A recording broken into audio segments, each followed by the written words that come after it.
Hey everybody, welcome back. So, yeah, playing out of the garage again this weekend, and I'm doing the funnest job of all of doing brake lines on the truck. So, I don't think you guys want to see that, but what I do have is I'm trying to make some brake lines here, what you guys saw in the time lapse, and I can bring you in and show you some of the tools that I got at my disposal, because last time I did a brake job on my old F100, I swore I'd never do it again with the old hand flaring tools, and I'd buy a nice one. And well, I bought a nice one, and now is the time where I'm busting it out and really using it. So I'm gonna bring it in and show you what I got. All right, so here it is, mounted to the vise, but what it is this S.U.R FT351 high-speed Super Duty flaring tool, and I kind of call it a turret flaring tool because this is like a you can, just like a turret reloading press or whatever. You got all these things right here. You can just flip it to the next setting that you need. You got different size dies in the kit for different size tubing. Seems like I only ever use the smallest one. Yeah, it's actually remarkably easy and kind of fun to use because you're not killing yourself with the old style one. And yeah, instruction sheet's pretty simple. And let's see if I can do this one-handed. So what you do when it's loose, you pop it open. Since I'm doing a double flare, I'm putting it on this side, which has got the 45-degree taper. So let's just simulate that I'm doing this for real.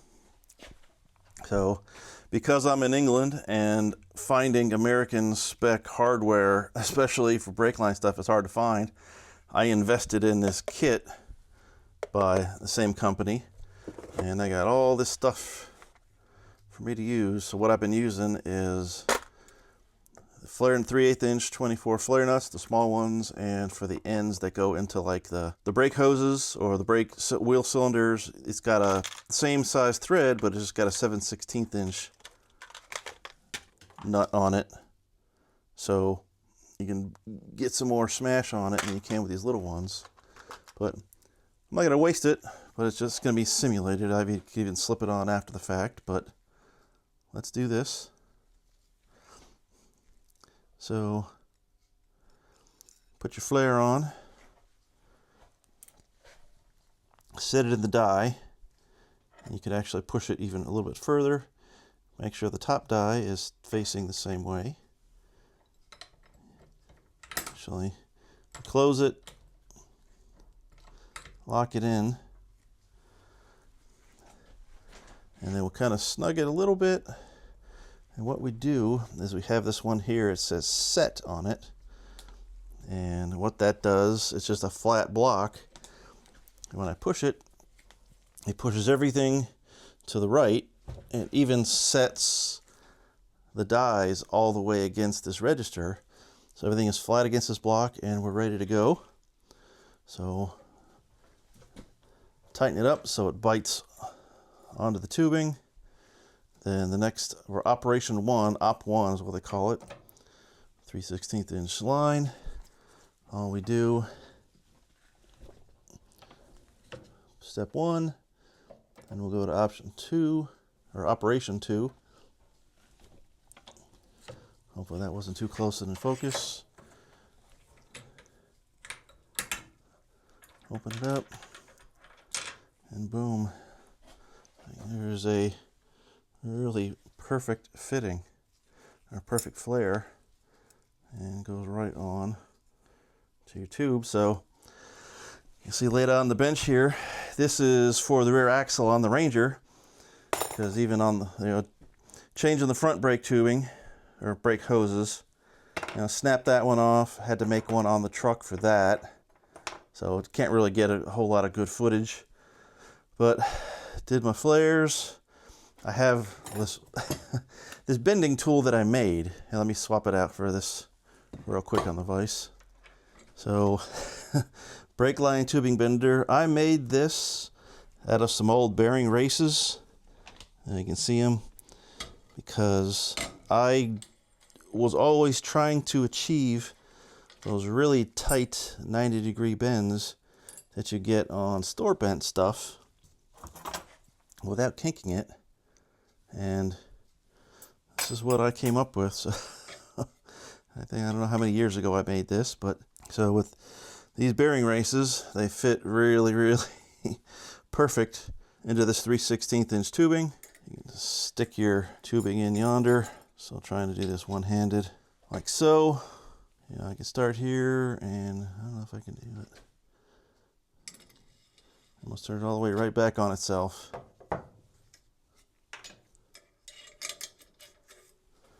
And as quick as that, I can do a complete 180 without kinking it.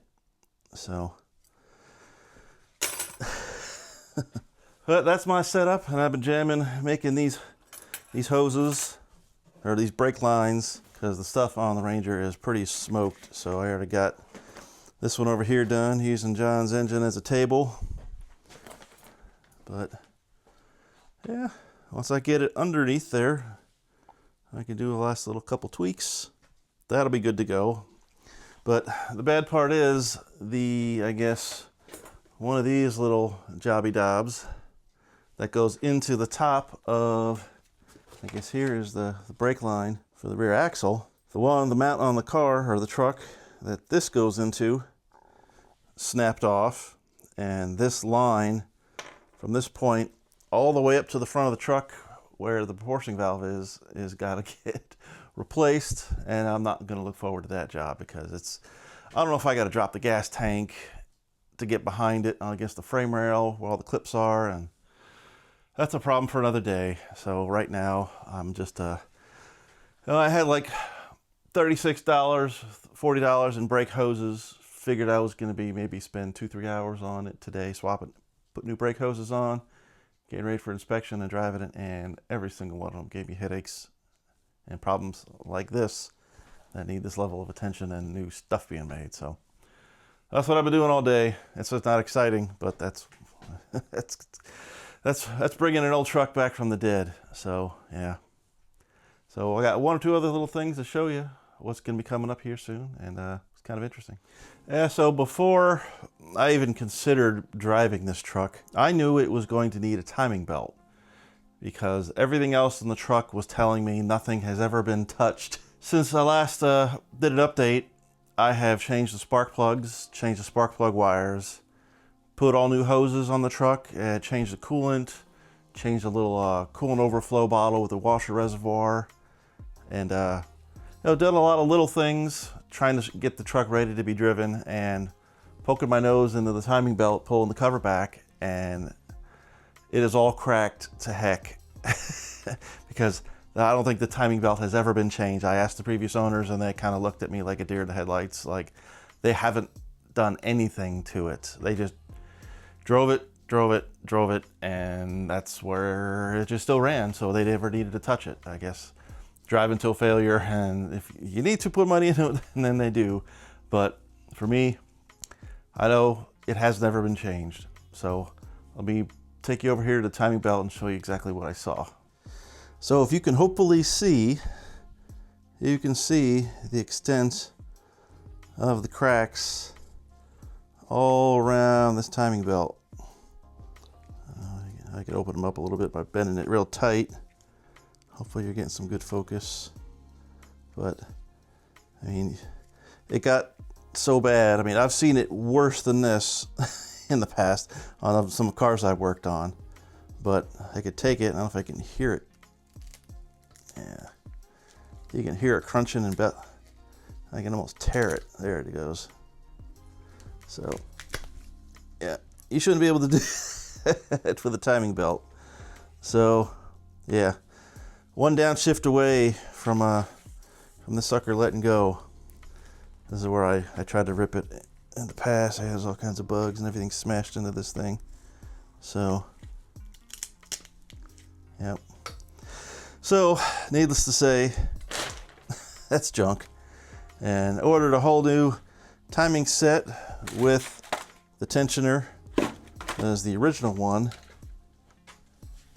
Here, the bearings are not bad. They're a little loose, but I mean, you can spin it and use it as like a fidget spinner if you wanted to. And I think some of the oil was coming out somewhere, so I've ordered another. Since I got in there to do this job, I've stopped. I went in and ordered all the seals for the front end of the engine, so because it was leaking some good amount of oil, and I don't know which seal it was coming from. So I just figured shotgun it, change them all, and call it good. We're going to be replacing the air conditioning compressor because the one on the truck was completely locked up and failed. And I'll do a little bit on the air conditioning system here, but here's the orifice tube. This is the thing that gets the Freon from the compressor, and it sprays it through this little pipe, and out of this side is your evaporative coolant, and this is what sucks the heat out of the passenger compartment. But since the compressor pumps the high pressure stuff into here, this has got like a screen on it, and you can see the shiny metal, and they call this like the Black Death. This is what happens when the compressors start coming apart. And so, I mean, I knew the compressor was locked up, but this is just more evidence of what came out of the old one. So it was smoked. So new stuff. I'm gonna have to flush all the lines. I'm gonna get new lines for it, from the manifold to the orifice tube to the evaporator to the condenser, because I'm not just gonna take any chances that it's still any good at all. And there's not a lot of contamination already in the system. So here's the dryer. Here's the compressor oil that goes in it. It's got a desiccant at the bottom to absorb moisture that's in the system. Plus, this is what holds the oil and the Freon, and it meters it up. It sucks it into the compressor at a precise amount, so he doesn't just slam a whole bunch of oil into this thing and lock it up. So it's got a little suction tube that slowly feeds oil to the compressor, and then slowly feeds oil to the orifice tube. And that's where all your stuff's gonna get hooked up to. But everything's getting changed. Even got new water pump. These pipes on the truck looked pretty nasty, so I wasn't gonna take any chance. These were cheap, but only like 15, 16 bucks a piece. So these are gonna be the ones that, you know, fit in the back of the water pump here with some O-rings. So not taking any chances, swapping it all out, a new thermostat, and just a whole bunch of stuff. It just keeps coming and coming. So I'm just not taking any chances before I start rolling in this thing. And so I did get the tires in. I got, well, I think you saw the tires in the previous video. I got the wheels refurbished. So here's a quick picture of the truck with the fresh wheels on it. Nothing amazing, but the stock original wheels, I think they look beautiful. And, you know, it's done now. My choice is made. So I couldn't get it out to drive it at all since the engine's apart. Brakes are all apart. So I just got a little driveway shot there of the wheels and tires. But yeah, only other thing we got going on is John's engine. So we got the push rods that he ordered. I showed you in my last video, but these were the 8.950 length push rods. These were still too long. So Pete and I were here Wednesday night, just giving them a try. They still hold the rockers too tight and open. So what Pete did is he 3D printed a push rod, which we tried to use, but the ends were not rounded enough. And he also had his friend make this one, I guess, on a lathe, knocked it out real quick. And we used this to super accurately, it's this time, determine which exact push rods we need to get this thing going. So what I found out is the exhaust valves, we're measuring on over here, and we figured out that we're gonna need or want an 8.8 inch long push rod. So we were getting ready to tell John what he needed, and then just for, you know, S's and G's, I went and measured the intake valve rocker to see, just to make sure it was the same, and sure as heck, it was different. So the exhaust is going to need an 8.8 inch long push rod. The intakes are going to need 8.9 inch push rods. So this 8.950 push rod would work on the intakes, but it only takes like a half a turn before you got the lash completely taken up. So if you've ever skimmed the heads later on in life, or done anything else with the engine, or different thickness of head gasket, this push rod wouldn't work for you anymore. So to give forethought into the future, that's why we came up with this number for intake and exhaust. So this is the first engine I've ever built that had different push rods for intake and exhaust. So hopefully John has already ordered the said parts, and we're waiting on him. But he still got to order valve covers, still got to order throttle body, and John, order parts. So yeah, things are going to be happening. The 408 is going to have its parts here delivered, I hope within a week.